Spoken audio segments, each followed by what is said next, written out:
Então, por ele ser um animal que segue os seus instintos, você tem que saber como lidar com os instintos do seu animal. Então, é muito importante também lembrar que não basta você pegar e adquirir um cão, ganhar um cão e falar, eu quero um cachorro, vou pôr dentro de casa. Eu quero comprar um cão de tal raça e vou pôr dentro de casa. As coisas não são bem assim não, viu? Não é só você achar que você quer um cão, porque para satisfazer o seu desejo de ter um bichinho ali, um companheiro, não é só isso. Você tem que pensar nas consequências também que pode ter lá no futuro. Você tem que pensar em tudo. Quando uma pessoa pensa em ter um filho, ela tem que projetar isso. Às vezes a gente sabe que acaba saindo fora do planejamento nosso, né? Um filho chega, às vezes a gente não está esperando. Mas o que é o ideal é que você, por exemplo, o casal planeje ter um filho. Quando ele planeja ter um filho, eles já imaginam, eles já sabem quais consequências isso vai acarretar. O que ele deve ter de cuidado com aquele filho. Como ele deve se preparar para cuidar daquele filho, para atender aquele filho. Como ele deve cuidar da saúde daquele filho. E como ele deve educar aquele filho. Como ele deve instruir. Como ele deve preparar para a vida o filho dele. Então, da mesma forma, nós devemos pensar da mesma maneira, antes da gente adquirir um cão, a gente planejar, a gente programar. Eu posso ter um cão?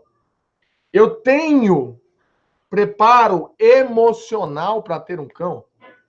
Muito cuidado com isso também.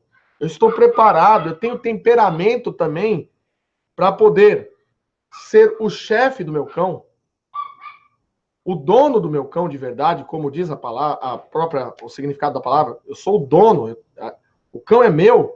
Então, como eu vou cuidar desse cão? Vamos refletir se a gente está preparado.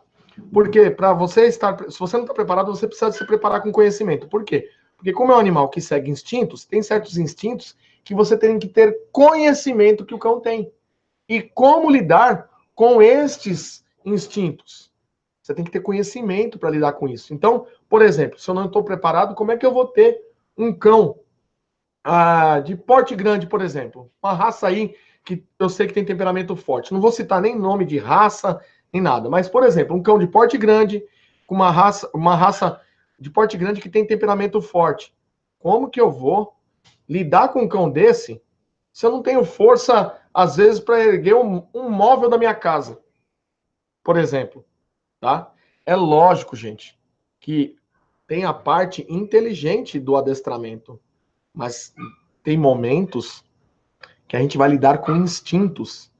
E às vezes os instintos, eles são fortes, o cão ele manifesta força quando ele está com um determinado instinto acionado, um impulso acionado. E aí, como é que você vai fazer para parar um impulso? Nem sempre você vai parar um impulso com uma negociação inteligente de petisco e, enfim, etc. Às vezes você precisa ser firme com os braços no manejo, segurar uma guia firme, ter força. Então, veja só. Veja se você é preparado para ter um cão. Enfim, é importante isso, é importante você se preparar, é importante você ter controle e é importante você estabelecer as regras do dia a dia. Então, as regras do dia a dia é você que vai determinar. Para isso, você tem que ter conhecimento, obviamente. E aí você tem que mostrar para o seu cão o que ele pode e o que ele não pode fazer. É você quem determina o que ele pode e o que ele não pode fazer. O cão, falando aqui resumidamente, rapidamente para você, eu posso te dizer que o cão, ele só faz aquilo que a gente permite. Aquilo que a gente não permite, ele não faz. É lógico que tem uma forma de você se comunicar com ele para passar essa informação, para que ele saiba o que ele pode fazer e o que ele não pode fazer. Basicamente o que você quer que ele faça, você recompensa, óbvio. E o que você não quer que ele faça, em um determinado tempo da comunicação com ele, tá? Dependendo do nível e do tempo de comunicação que você tem com ele, tem uma forma de você passar para ele o que ele não pode fazer.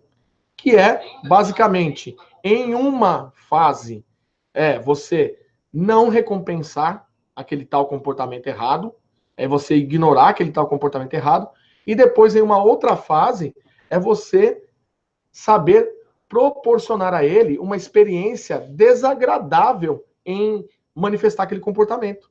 Se ele tiver uma experiência desagradável em manifestar aquele comportamento, ele começa a abrir mão daquele comportamento. Então a gente tem que ser, na verdade, mais observador de comportamento e às vezes nós mesmos em casa conseguimos resolver várias questões que o nosso cão manifesta, às vezes sem mesmo precisar de um adestramento mais sofisticado. Basta você ter visão. Esse comportamento eu aprovo, eu recompenso. Esse comportamento eu desaprovo, em um determinado momento da fase de comunicação eu ignoro, e em um outro determinado momento da fase de comunicação eu mostro para ele que vai trazer consequências desagradáveis, que não vai trazer um resultado muito legal para ele manifestar aquele comportamento. Ok?